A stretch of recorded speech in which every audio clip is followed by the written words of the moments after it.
introduction, and thank you for showing me this morning. Anna is an apprentice here, and a real inspiration for all young people, but particularly women who want to come in and be apprentices. So thank you very much, Anna, and good morning to all of you. Thank you very much for being here this morning. Thank you for sharing with me the work that you're doing here, some of which we can see right behind us, because this is a legendary government shipyard, and it's really good to be able to be here in this massive space.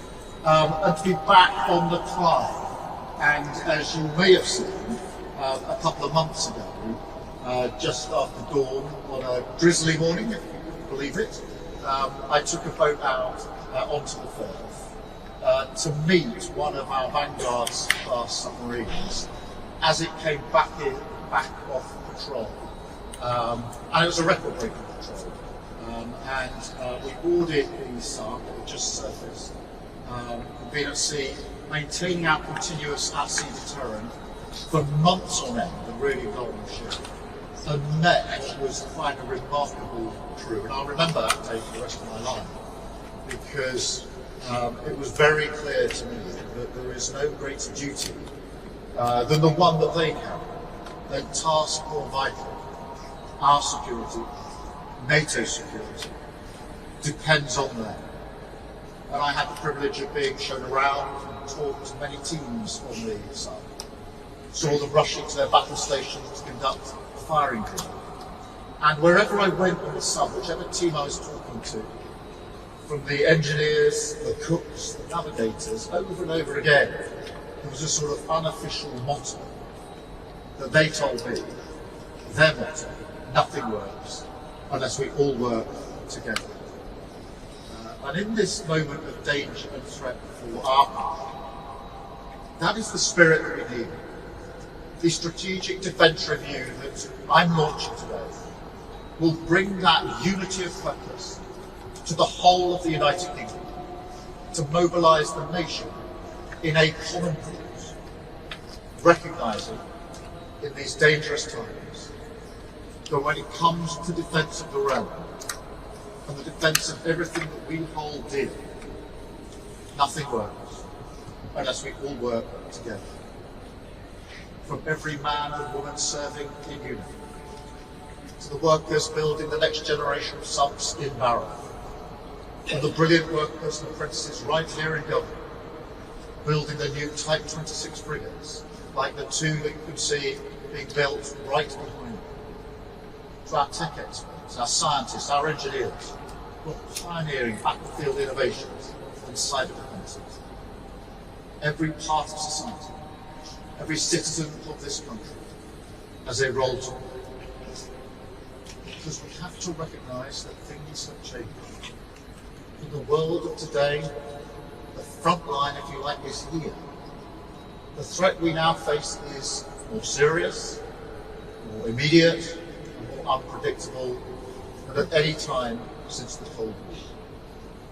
We face war in Europe, new nuclear risks, daily cyber attacks, growing Russian aggression in our waters, menacing our skies, their reckless actions driving up the cost of living here at home, creating economic pain and hitting working people the hardest.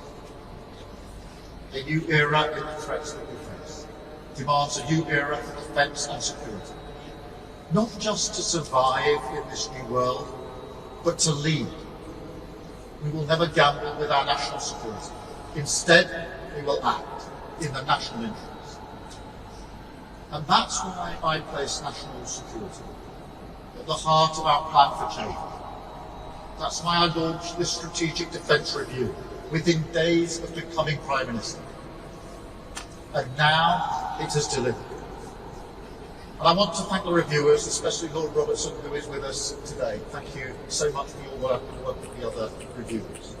What you've delivered is a blueprint to make Britain safer and stronger. A battle-ready, armour-clad nation with the strongest alliances and the most advanced capabilities equipped for the decades to come. And we have already acted, announcing the largest sustained increase in defence spending since the end of the Cold War, raising it to 2.5% of GDP by 2027, setting the ambition to hit 3% in the next Parliament, subject to economic and fiscal conditions. And today, following through on this review, I want to set out 3 fundamental changes that we're going to deliver. First, we are moving to warfighting readiness as the central purpose of our armed forces. When we are being directly threatened by states with advanced military forces, the most effective way to deter them is to be ready. And frankly, to show them that we're ready. To deliver peace through strength. Now, Britain has the finest servicemen and women in the world. We're showing them the respect that they deserve by delivering the biggest armed forces pay rise in 20 years, and by pledging today that we will end the hollowing out of our armed forces. We'll build a fighting force that is more integrated, more ready, more lethal than ever, backed by a stronger strategic reserve, fully trained and ready to mobilise at any time. Second, everything we do will add to the strength of NATO. As we step up to take greater responsibility for our collective defence, the NATO alliance means something profound. That we will never fight alone. It is a fundamental source of our strategic strength. That's why our defence policy will always be NATO-first, something that's written through this review. The transformation we are driving in our defence must add up to Britain's biggest contribution to NATO since its creation, so that when we're building new capabilities at home, we are making our allies safer too, strengthening Europe and strengthening our bridge to the US as Britain's first partner in defence. Third, we will innovate and accelerate innovation at a wartime pace, so we can meet the threats of today and of tomorrow as the fastest innovator in NATO. Now, this doesn't mean replacing people or hardware. Quite the opposite. It means learning the lessons of Ukraine, which I've discussed many times with President Zelensky, to ensure that every capability we have works seamlessly together. Drones, destroyers, AI, aircraft, each different branch of our armed services fully integrated to create an army which is 10 times more lethal by 2035. And in delivering all of this, we are more ambitious than ever for the change it can bring. To deliver not just security for our country, but renewal too. After the Cold War, many nations cut defence spending, freeing up public funds, creating what was called a peace deal, which people felt in their public services and in the quality of their lives.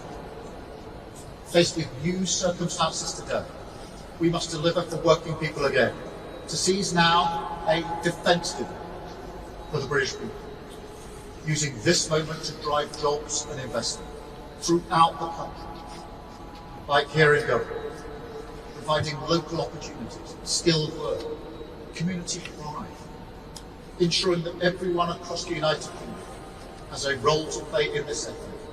Yes, but also that everyone has a stake in its success. I want to spell this out very simply. To achieve this, we're going to build, we're going to use this investment and this once-in-a-generation reform to drive renewal up and down the nation, creating new jobs, creating skills and opportunity, driving huge growth in industrial capacity. Let me give just one or two examples.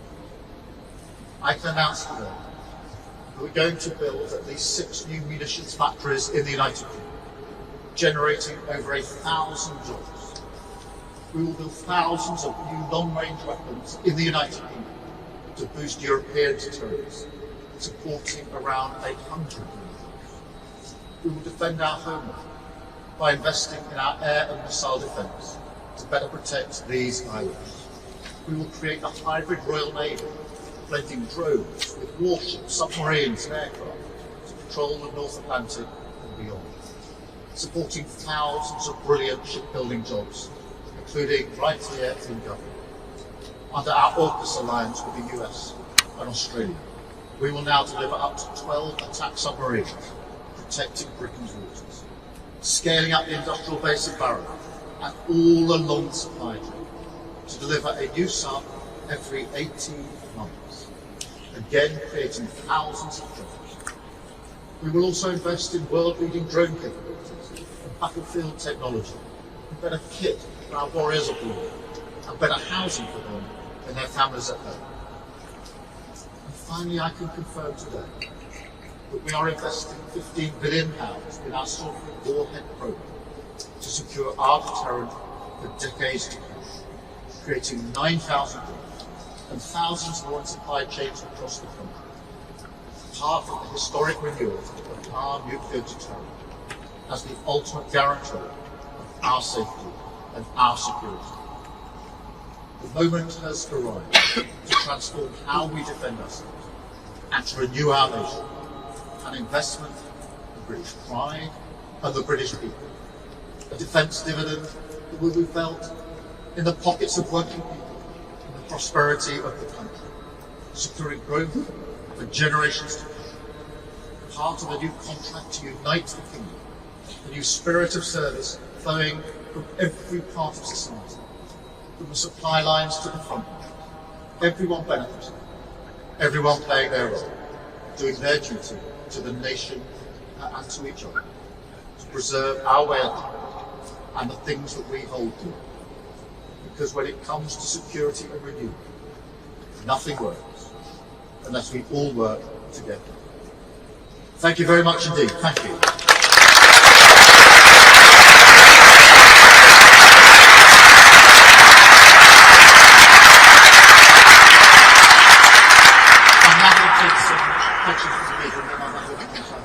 To some of you.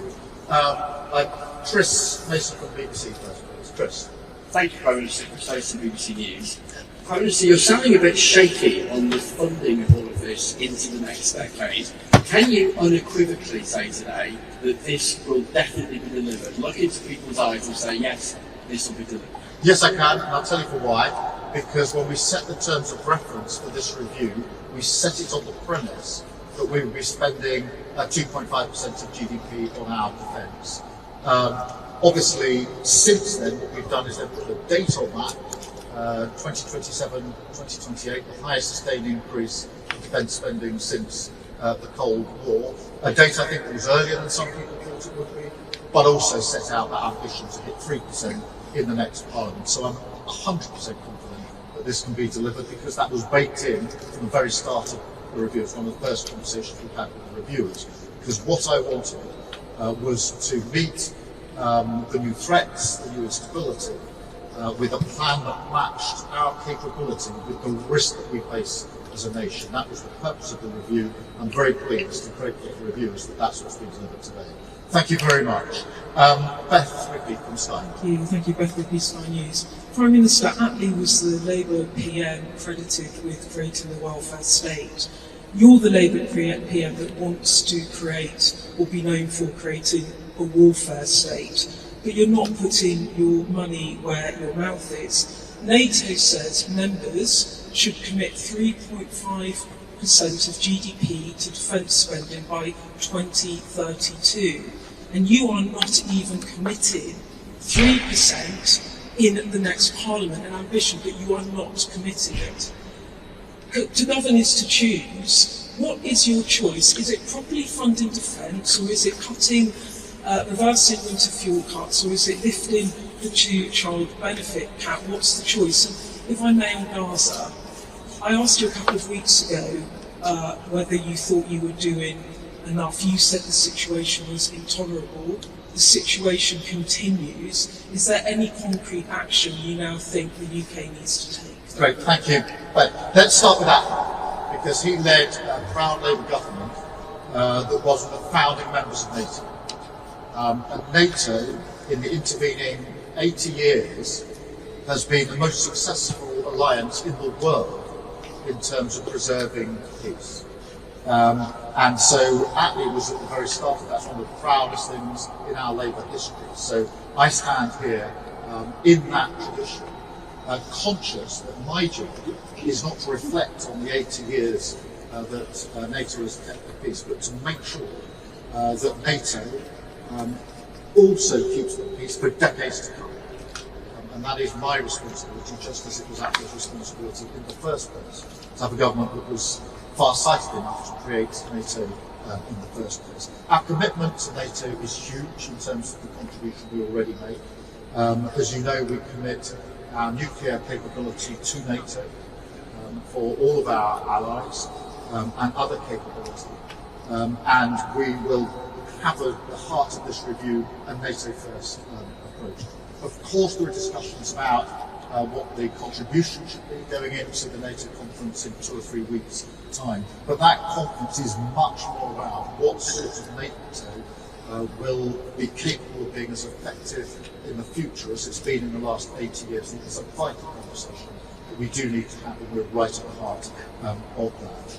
In relation to Gaza, look, the situation is intolerable in Gaza and getting worse by the day, which is why we are working with allies to be clear in saying it's intolerable, to be absolutely clear that there needs to be a ceasefire, be absolutely clear that humanitarian aid needs to get in at speed and at volumes that it is not getting in at the moment. It's causing absolute devastation, and of course to continue our work to secure the release of hostages who've been held for a very, very long time. We're working closely with allies on that, and we'll continue to do so. Thank you very much, Beth. Can I go to Carl at ITV? Carl. Thank you very much, sir. The authors of this review say you've got to spend 3% of GDP on defence to be able to afford what's in it. Are you committed to spending what you need to deliver everything that's in this review, or is it just an ambition? We are committed to spending what we need to deliver this review. That's the basis on which the terms of reference were set, and that's the terms on which the review was published. And everything that can be done will be done within the spending envelope that we have. On the question of 2.5%, when we won the general election in 2024 last year, we said we'd do 2.5% within this Parliament. As the circumstances dictated, we then brought that forward to 2027. So you can see the way I work, which is being clarity about what we want to achieve, putting in the date when we know exactly how we can achieve it, the same with the 3%. That is what we want to achieve because of the different world that we live in, but I'm not going to put arbitrary dates on that percentage. We will do that as we did with 2.5, work through way to deliver the capability that we need under this review. Thank you very much, Carl. Catherine from GB News. Of course, to GB News. There are warnings from Germany that Russia could invade a NATO ally as soon as in the next 4 years. You haven't even committed to get 3% in the next 9 years. Lord Richard Dannett this morning said that this is simply not going to cut the mustard. One of your favourite phrases, going further and faster. Shouldn't you be going further and faster on this now? And linked to that, part of keeping British people safe is border security. You scrapped the Rwanda deterrent. You promised to smash the gangs who are clearly running rings around us. Crossings are up 42% this year compared to last. Aren't you failing to keep us safe in the English Channel? Well, let's start with the question of Ukraine, because I think it's fair to say that the UK has been a steadfast ally of Ukraine since the very beginning of this conflict and continues to play a central part. And I'm very proud of the support that we give to Ukraine and very alert to the continued threat from Russia, whether that's continuing in Ukraine or the wider threats. And as I mentioned in my speech, don't forget that Russia is already menacing our skies and our waters and cyber attacks. So this is a real threat that we are deal with. I believe that the best way to deter conflict is to prepare for it, which is why we commissioned this report, this review, and why we will now act on this review. Going further and faster in what we're doing, which we have already done, we're pushing up defence spend to 2.5% by 2027. That wasn't the manifesto with any of the parties going into the election, by the way. That is a commitment we've made since we've been in government, we will keep to. That is the mindset, but also a mindset change that this must produce the defence dividend in the jobs and the opportunities here in the United Kingdom as we spend more money. In relation to border security, I want to be really clear, nobody should be making that journey across the channel, and it's our duty to make sure that we ensure that they don't. We are working very closely with our counterparts in France and elsewhere to take further action in northern France. And of course we are giving enhanced powers to our own law enforcement through the Borders Bill, which is currently going through Parliament. The reason we stood down the Rwanda scheme is because it cost a fortune and only a handful of people went on a voluntary basis to Rwanda and it didn't deter anybody. I'm not up for gimmicks, I'm up for the hard work of working with partners, enhancing the powers that law enforcement have in my determination to take down the gangs that are running this vile trade. Thank you so much. Adam from the IP. Adam. Thanks. Prime Minister, what's your message to voters who may be worried this extra defence spending will mean less money for their priorities, the NHS, public services, and will it mean further cuts to welfare in years ahead? Let me take that in three stages. The first is to remind us all that conflict in Europe has a massive direct impact here in the United Kingdom. And therefore, if you take the conflict in Ukraine, it is obvious it's had an impact on prices, on the cost of living in this country.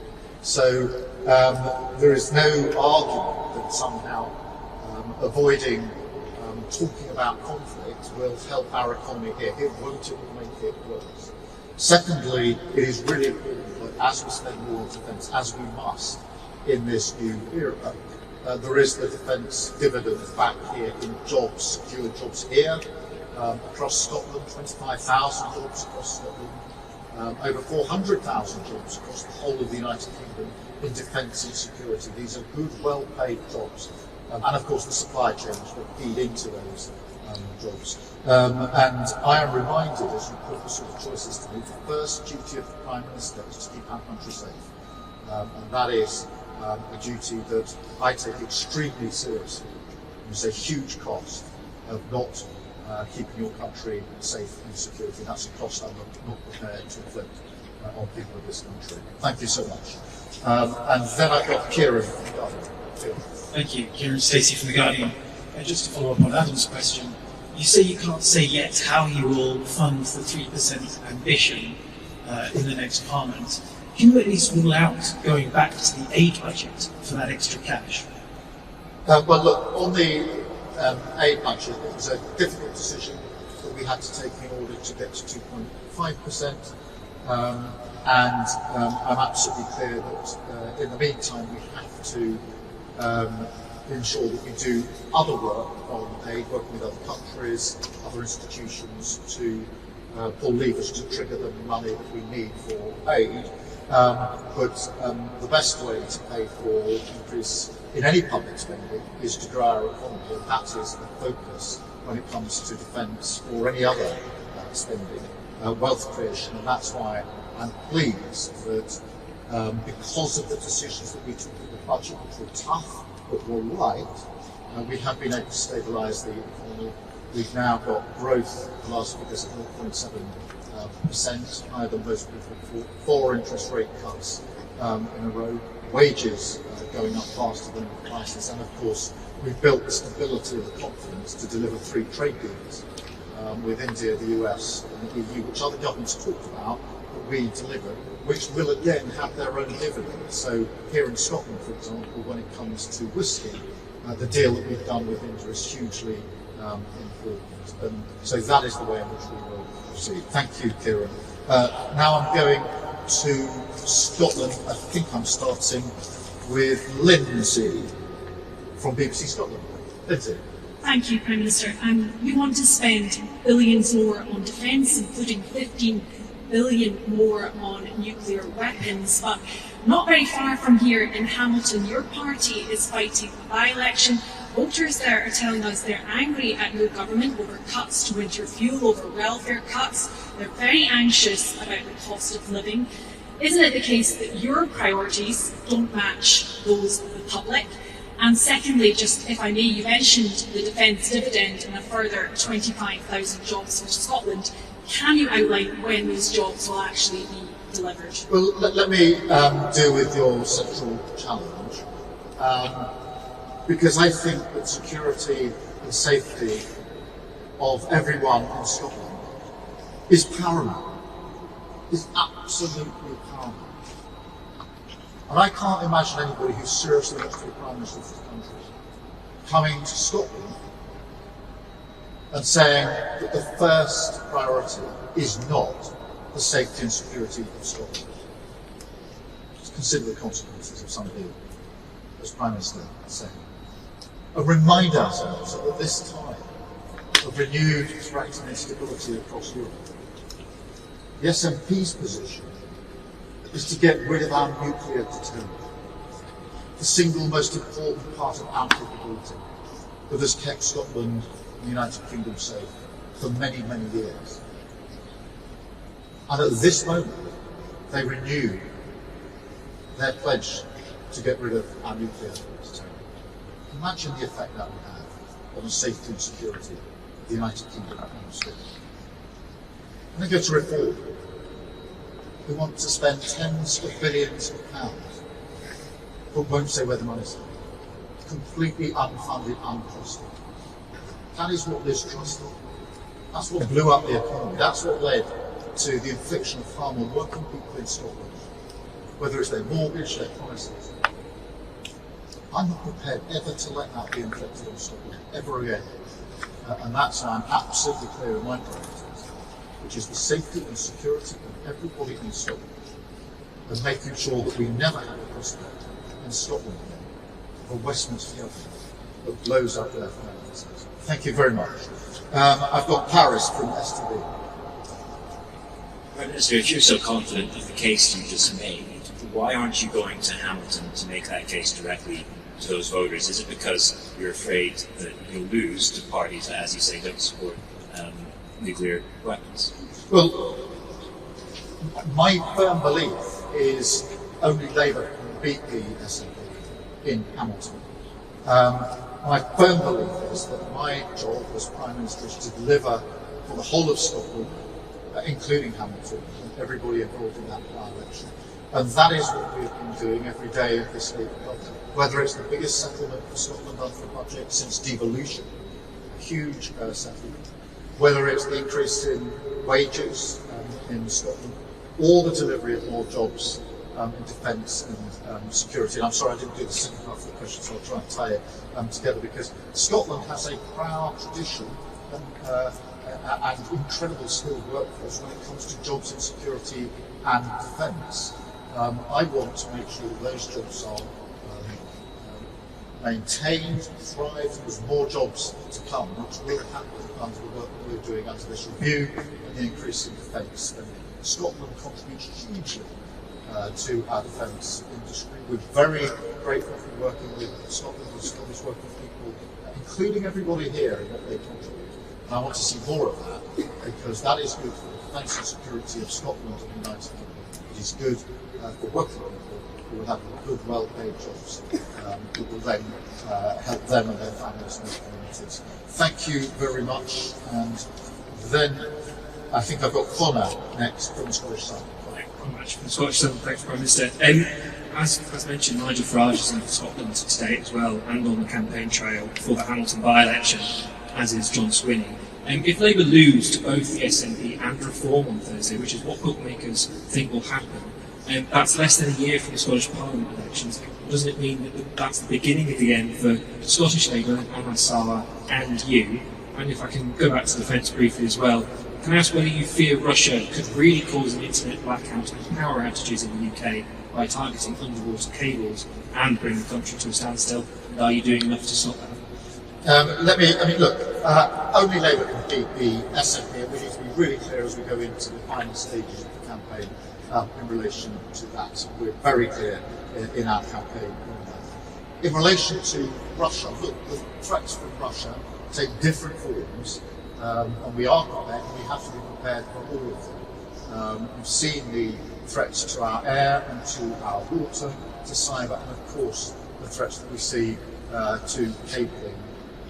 In different parts of the world, the threats are absolutely clear, and we're working, as you would expect, with allies to ensure that we can protect all of our infrastructure and all of our capabilities. Thank you very much. I've got Justin, I think, from the Courier. Press and Thanks, Prime Minister. Can I ask how today's announcement will benefit workers in the Scythe and the wider Scythe area? And can I also ask how this review will help tackle Russian aggression in the far north?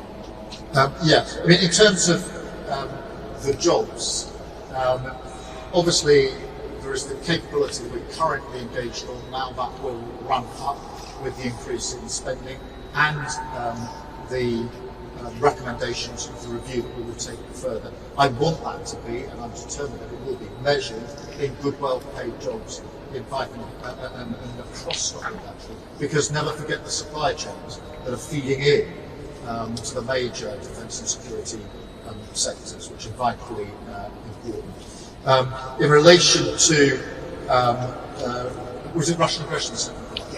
Yeah. Look, we need to be clear when we say we're entering a new era. The level of threat and instability is of a different order than all of us have experienced for quite some time now. And that is why I asked for this review to be done, which is I need an assessment of the threats that we face as they are now and as we think they're going to be over the next 5 or 10 years, and our current capability to ensure that our capability meets the threats that we face. And that's what I'm very pleased that this review has delivered today. Our job now is to take that on and to deliver it alongside our long-standing commitment to our NATO allies. Thank you all very much indeed. Thank you all for listening to me. Thank you for giving up your time, but most importantly, thank you for the work that you are doing here, because as I've said to many, including those on the subs, on the frigates, etc., they can't do what they do if it wasn't for what you're doing here. All the skill that you put in here, which is incredible professionalism, is vital, because they need to know that they've got the best kit, best equipment, and they need to know, as you know, that you're standing behind them on the front line. So thank you from me for that. Thank you, because they would like me to say thank you for all those on the front line who know that you're standing with them. It means a huge amount to them. And I've seen for myself just how important it is. This is high skilled, really important professional work, but it is also the defence and security of our people. And I just want to say thank you to all of you for the part that you play in that. I'm very proud of what you do, and I think you should be proud of what you do too. Thank you very much. Thank you.